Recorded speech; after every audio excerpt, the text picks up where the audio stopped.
This channel does not promote any violent, harmful, or illegal activities. All content provided by this channel is meant for an educational purpose only. তদন্তকারীরা আরো কথা বলছেন আরো অনেকের সঙ্গে, যার মধ্যে টোল প্লাজার কর্মীরাও আছেন। কারণ হরিয়ানা থেকে দিল্লি এর মধ্যে যে রাজ্য সড়কের যে মূল টোল প্লাজা বদরপুরে পড়ে, সেখানকার কর্মীরা বেশ কিছু তথ্য তদন্তকারীদের হাতে দিয়েছেন। সোমবার সকাল 8:13-তে টোল প্লাজা পেরিয়ে গিয়েছিল উমর এই গাড়ি। প্রথমে 26 নম্বর টোল গেট, যেখানে এমার্জেন্সি বোর্ড লাগানো ছিল, সেখান দিয়ে ঢোকার চেষ্টা করে, আর কর্মীরা নিষেধ করছিলেন। তারপরে পাশের 25 নম্বর টোল গেট দিয়ে হরিয়ানা থেকে দিল্লিতে ঢোকে উমর। ব্যস্ত রাস্তা, তা সত্ত্বেও গাড়ির গতি খুব বেশি ছিল, এমনটাই বলছেন টোল প্লাজার কর্মীরা। তদন্তকারীরা বলছেন তারা জিজ্ঞাসাবাদ করে কথা বলে এটা জানতে পেরেছেন। আর এখান থেকেই প্রশ্নটা উঠছে, তাহলে কি আদিল আর শাহিন এরা গ্রেফতার হওয়ার পর উমরের মধ্যে তারা ছিল ফরিদাবাদ ছাড়ার? তদন্তকারীরা মনে করছেন যে হ্যাঁ, সম্ভবত মনের মধ্যে সেই ভয় ছিল, তাই সে বেরিয়ে যাচ্ছিল দ্রুত গতিতে। দিল্লি বিস্ফোরণ কাণ্ডে এখন সবথেকে চর্চিত নাম ডাক্তার উমর নবী। সোমবার সকাল 8:13 নাগাদ বদরপুর টোল প্লাজা থেকে গাড়ি দিল্লিতে প্রবেশ করেছিল। আর আমি এখন দাঁড়িয়ে আছি সেই বদরপুর টোল প্লাজা, যেটা মূলত দিল্লি হরিয়ানার বর্ডার। আমি ক্যামেরা পার্সন অনুদীপকে বলবো ছবিটা দেখানোর জন্য। এই সেই লেন, যে লেন দিয়ে মূলত ডক্টর উমর নবী সে দিল্লিতে প্রবেশ করেছিল, বদরপুর টোল প্লাজা। এবং যেটা পুলিশ সূত্রে এবং তদন্তকারী সূত্রে জানা গিয়েছে, যে সিসিটিভি ফুটেজ পাওয়া গিয়েছে, তাতে কিন্তু এই লেনটি ব্যবহার করা হয়েছিল। এই টোল প্লাজা দিয়ে প্রবেশ করার পর সে প্রায় 10 মিনিট টোল প্লাজা থেকে কিছুটা দূরে দাঁড়িয়েছিল। সেখানে দাঁড়িয়ে সে ফোনে কথা বলে, সেটাও মূলত সিসিটিভি ফুটেজে দেখা গিয়েছে বলে তদন্তকারীরা জানিয়েছেন। আমি ক্যামেরা পার্সন অনুদীপকে একবার ছবিটা দেখাতে বলবো। এই হচ্ছে 25 নম্বর টোল গেট, 25 নম্বর যে টোল গেট, বদরপুর টোল প্লাজার 25 নম্বর টোল গেট। এবং এই লেন দিয়েই এই পাস করেছিল ডক্টর উমর নবী।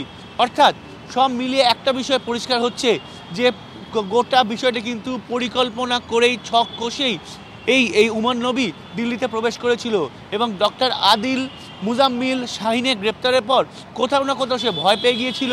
এবং যেটা টোল প্লাজার কর্মীরা যারা জানিয়েছেন, যে এই যে লেনটা আমি দাঁড়িয়ে আছি সেটা হচ্ছে এমার্জেন্সি লেন।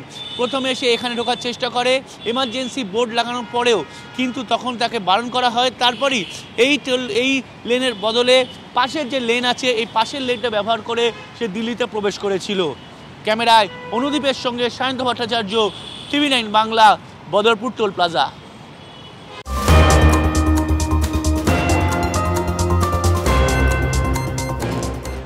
গোয়েন্দাদের কাছে এখন বড় চ্যালেঞ্জ যে কি কি জড়িয়ে রয়েছে, কারা কারা জড়িয়ে রয়েছে। তার সঙ্গেই এই তদন্তে, বিস্ফোরণের তদন্তে উঠে আসছে ঘাতক গাড়ি নিয়ে নয়া তথ্য। 13 দিন ধরে আল ফালাহ বিশ্ববিদ্যালয়ের ক্যাম্পাসে এই গাড়ি ছিল।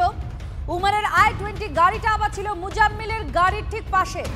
29 অক্টোবর থেকে 10 নভেম্বর পর্যন্ত বিশ্ববিদ্যালয়ের ক্যাম্পাসে এটা পার্ক করা হয়েছিল। আর এই গাড়ি সকাল 7:30, আপনাদের টাইম টেবিল ধরে নিয়ে যাচ্ছি আমরা, ঠিক কোথায় কোন সময় ছিল। 11 ঘন্টা ধরে এই গাড়ি ঘুরেছে। দুপুর 3:19 থেকে এটা পার্কিং লটেই ছিল লালকেল্লা। সন্ধ্যে 6:52 যখন এই ব্লাস্ট হয় এবং গাড়ি থেকে একবারও নামেনি উমর, এই তথ্য সামনে এসেছে। এখন উমরের যে দেহ ছিন্ন ভিন্ন হয়ে গিয়েছে, তার শনাক্তকরণের কাজ করা হচ্ছে। তার বাবা মার কাছ থেকে নমুনা সংগ্রহ করা হচ্ছে ডিএনএ ম্যাচিং এর জন্য। 10 नवंबर को दिल्ली के लाल किला के सामने i20 कार में हुए ब्लास्ट के सुराग अब पुलिस तेजी से तलाश कर रही है। और पुलिस इन्वेस्टिगेशन में अब सूत्र बताते हैं कि जिस i20 गाड़ी में ब्लास्ट हुआ था, वो गाड़ी 29 अक्टूबर से 10 नवंबर की सुबह तक फरीदाबाद के अल फलाह यूनिवर्सिटी कैंपस के अंदर ही खड़ी थी। और इस गाड़ी को डॉक्टर उमर ने डॉक्टर मुजम्मिल की स्विफ्ट गाड़ी के बराबर में ही पार्क किया था। उसके बाद जब मुजम्मिल पकड़ा गया तो हड़बड़ाहट में 10 तारीख की सुबह ये गाड़ी को लेकर के डॉक्टर उमर निकला। और सबसे पहले ये गाड़ी लगभग 7:30 बजे एशियन हॉस्पिटल फरीदाबाद के सामने ट्रेस हुई, जिसके बाद 8:13 पर ये गाड़ी बदरपुर बॉर्डर से दिल्ली के अंदर दाखिल हुई।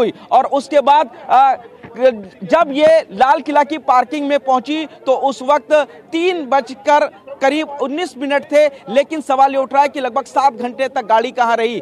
तो सूत्र बता रहे हैं कि ये गाड़ी दिल्ली के अलग अलग इलाकों में घूम रही थी। ये गाड़ी सबसे पहले साउथ ईस्ट जिले में दाखिल हुई, काफी देर वहां रही, वहां से होते हुए निजामुद्दीन होते हुए ये गाड़ी उसके बाद मयूर विहार की तरफ पहुंची और मयूर विहार से होते हुए ये गाड़ी उसके बाद कनॉट प्लेस में आई।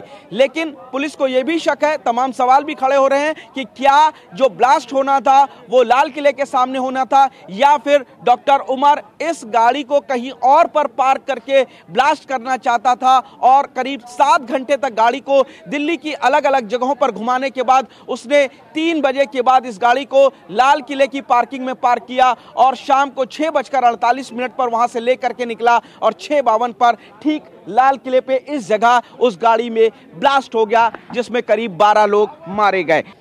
कैमरामैन खुर्शीद के साथ पुनीत शर्मा, TV9 भारतवर्ष, दिल्ली।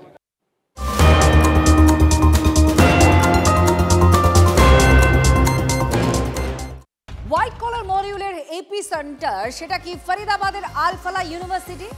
এই ইউনিভার্সিটি থেকে বিস্ফোরক বোঝায় গাড়ি নিয়ে বেরিয়েছিল উমর।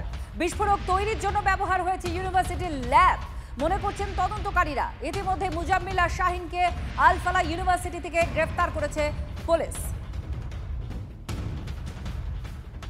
হরিয়ানার ফরিদাবাদের আল ফালাহ ইউনিভার্সিটি, যে ইউনিভার্সিটি বা বিশ্ববিদ্যালয় মূলত দিল্লি বিস্ফোরণ কাণ্ডের পরিকল্পনার ছক কষা হয়েছিল বলেই মনে করছেন তদন্তকারীরা। মূলত পরিকল্পনার এপি সেন্টার হিসাবে এই ইউনিভার্সিটিকেই মূলত জানাচ্ছেন তদন্তকারীদের একাংশ। কিন্তু শুধুমাত্র কি পরিকল্পনা করাই নাকি এর ভিতরে আগামী দিনেও এই ধরনের নাশকতামূলক কাজকর্মের বীজ বপন করা হচ্ছে, সেটাও কিন্তু প্রশ্নের মধ্যেই রয়ে যাচ্ছে। তবে তদন্তকারীরা ইতিমধ্যে জানতে পেরেছে যে ডক্টর উমর নবী যে গাড়িটা কিনেছিল 29 অক্টোবর, সেই গাড়িটি কিন্তু 13 দিন ধরে এই আল ফালাহ ইউনিভার্সিটির ভেতরেই রয়ে গিয়েছিল। আমার ক্যাম্প পার্সন অনুদীপকে একবার দেখাতে বলবো, এই সেই ইউনিভার্সিটি যে ইউনিভার্সিটিতে মুজাম্মিলের গাড়ির পাশেই রাখা ছিল ডক্টর উমর নবীর গাড়ি। তদন্তকারীরা জানাচ্ছেন যে সোমবার যে বিস্ফোরণ ঘটেছিল এইখান থেকে সরাসরি বের করে উমর নবী প্রথমে মুজাম্মিলের যেখানে থাকতো, যেখানে ভাড়ায় থাকতো সেখানে যায় এবং তারপর সেখান থেকে সরাসরি চলে যায় বদরপুর বর্ডার হয়ে দিল্লি। তদন্তকারীরা ইতিমধ্যে এই বিশ্ববিদ্যালয়ের আশেপাশের অংশে যাবতীয় সিসিটিভি ফুটেজ জোগাড় করেছে। এমনকি এইখানে কার কার সঙ্গে উমর নবীর সবথেকে বেশি ঘনিষ্ঠ সম্পর্ক ছিল সেই তথ্য বের করার চেষ্টা চলছে।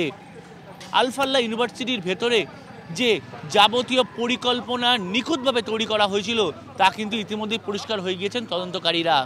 ক্যামেরায় অনুদীপের সঙ্গে সায়ন্ত ভট্টাচার্য, TV9 বাংলা, ফরিদাবাদ, আল ফালাহ ইউনিভার্সিটি। দিল্লিতে বিস্ফোরণ আর কাশ্মীরে সোফিয়ানে তল্লাশি চলছে। সকাল থেকে সোফিয়ানের একাধিক জায়গায় তল্লাশি। যৌথ বাহিনীর এই তল্লাশির সঙ্গে যোগ থাকতে পারে দিল্লি বিস্ফোরণের। জামায়াত ইসলামের সদস্যদের বাড়িতে তল্লাশি চালাচ্ছেন।